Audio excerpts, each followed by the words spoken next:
Hey everybody, this is Tracy here with another edition of A View from Tracy's Point, and I am continuing to break down my coverage of the appeal that was filed in the Eastern District of New York versus singer Robert Kelly. As you guys know, R. Kelly was convicted in the Eastern District of New York on various charges related to a RICO, and that case has been approved to go before the United States Courts of Appeal in the Second District, I believe, or the Second Circuit.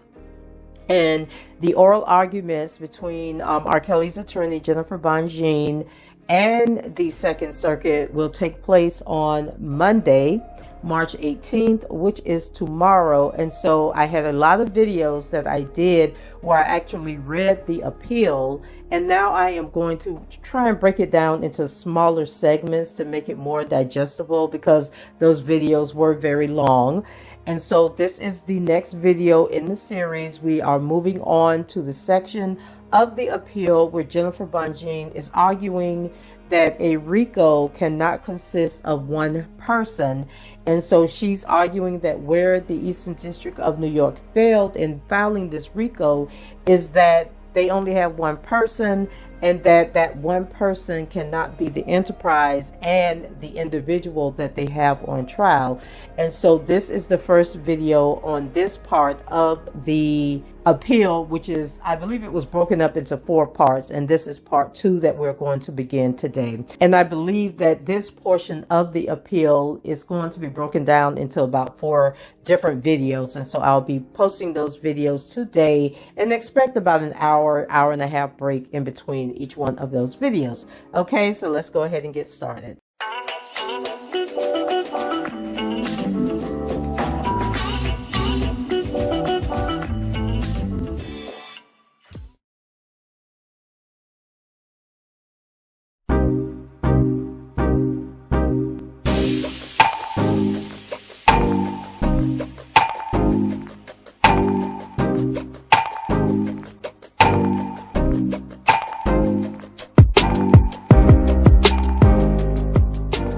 Says in Fitzgerald versus Chrysler Corp.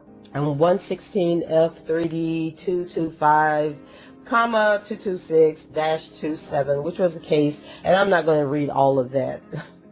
You guys know I usually just read the case number and when it was heard.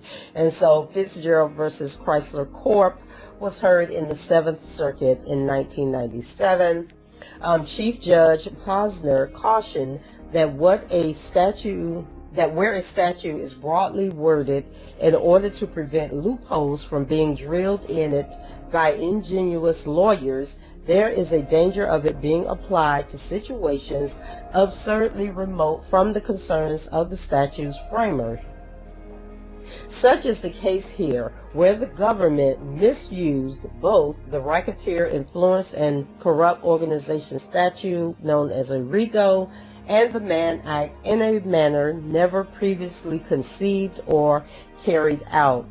So a lot of her foundation is in the fact that they charged this man as a RICO in an attempt to bypass statute of limitations, because really the things that they were charging R. Kelly with should have been heard in the state court, and the and it should have been heard within 5 or 7 years within the time frame of the act. So for example, Stephanie, the chick Stephanie, who said that she met him in 1999, that should have been charged in Chicago, but they only had, maybe until 2005 or 2006 to bring charges. And so they missed the opportunity to bring charges in these cases because nobody was filing charges, right? Everybody was happy-go-lucky until 2 of his former employees decided they wanted to create this documentary, calling out Mr. Kelly and all his bad deeds, and then it was picked up, eventually sold to a production team, picked up by Lifetime, and then we had the Surviving Lives docudrama. So she's saying that the government then stepped in at the behoof of the Me Too movement, Time's Up, Believe All Women, and decided to make Mr. Kelly the poster boy, you know, for everything that's wrong in America, to make him, you know, the person who was out here preying on all these people. And one thing I do want to bring up, because I've made this point on social media several times. People love to say, oh, well, he was at the high school, you know, picking up these girls from high schools, and everybody knew this. This was popular around the campus, you know, around the city, that he would be at these high schools preying on these girls. Okay, number one, it came out in court, you know, that the only reason he was at the high school, and it wasn't high schools, like he was trolling through the city at these high schools. It was a high school, right? And the reason he was at that high school was because his mentor, his music mentor, was the music teacher at that high school, and he would go there to meet with her, to share his music with her, to get feedback from her on songs that he had written. And then word got out around town that R. Kelly, because remember, this is R. Kelly in the 90s, where he is in his prime. He is the hottest new R&B artist on the scene. And he is working with Aaliyah, you know, he's made, you know, helped her career take off. So he's well known. And so people wanted to meet him. They wanted to be around him. And so when word got out that he was at this high school, then kids from other high schools would come to this school to meet him. Wasn't nobody trying to hook up, wasn't nobody trying to do none of that. They just wanted to meet this R&B singer. Now, of course, there were some folks like Tiffany Hawkins and all of them who were trying to get with him. And then you had Javante Cunningham testifying with these fantastical stories about how they used to go to the apartment, and there was actually a police officer in the apartment. There was Demetrius Smith in the apartment. All these grown men in this apartment, and that they would go up there, be like 4 or 5 of them, and they up there, and she claimed they in the room having sex with R. Kelly. Make it make sense, okay?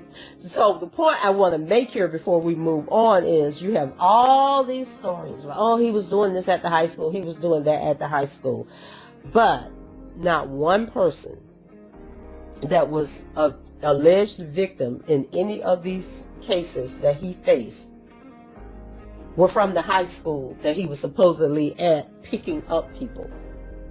Where are all these victims from the high school? We have none, okay? So can we please stop that story about, oh, he was at the high school? Because if there were victims at the high school, surviving R. Kelly, the case that was formed from surviving R. Kelly didn't find any of those victims to come in and say, he did this to me at the high school, he preyed on me at the high school, and all of this other stuff. So I just thought that was interesting that of all these cases that were brought against him, none of them involved people that he allegedly preyed on at the high school. She's talking about them trying to use this RICO. You know, they're reinventing the RICO to circumvent these state laws where the statute of limitations has run out. So galvanized by an influential social movement determined to punish centuries of male misbehavior through symbolic prosecutions of high-profile men, the government brought a RICO prosecution against the defendant that was absurdly remote from the drafter's intent, stretching the liberal construction clause well beyond the intent of Congress.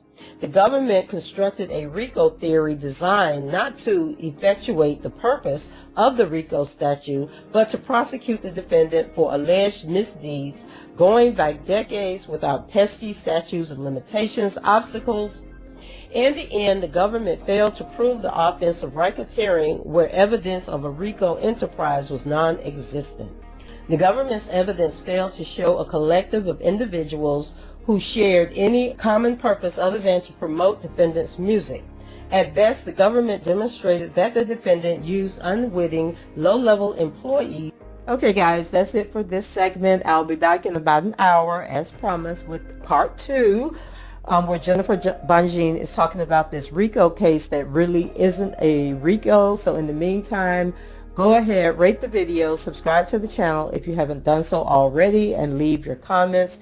And remember that leaving comments and rating the video helps with the engagement and for YouTube to show the video to other people. So if you'll help your girl out in that way, it will be greatly appreciated, and I will be back in about an hour.